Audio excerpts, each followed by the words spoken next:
when it's time to get away, there's a place over the Great Lakes horizon with water everywhere, but not a drop to drink.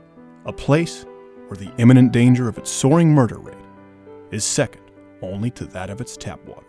A place where tremors resulting from mass arson fires remind you of when your hometown hero, Michael Moore, used to walk these streets before he abandoned you years ago.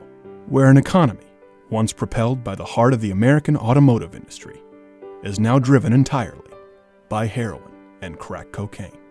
And while the rest of the world tries to import the beautiful fresh waters from the Great Lakes in their backyard, the people of Flint prefer to hearken back to a simpler time, where they ladle their water, unfiltered, unchlorinated, from their very own river. A place where residents appreciate a frozen moment in time so they can sit back, enjoy a cold sip, reflect with loved ones, and feel the slow onset of arsenic poisoning coursing through their veins. And as the light begins to fade and their life flashes before their eyes, they take the scenic route, examining the poor life choices that brought them to the living hell that is Flint.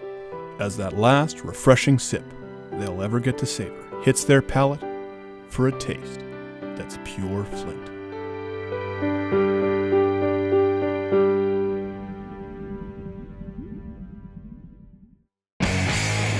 What's that sound? It's the sound of you subscribing, otherwise I'm going to send anthrax to your house. There's a button below where you can click my face to go to louderwithcrowder.com or click one of the videos playing next to me. I think there might be a mystery box. What could it be? Anthrax.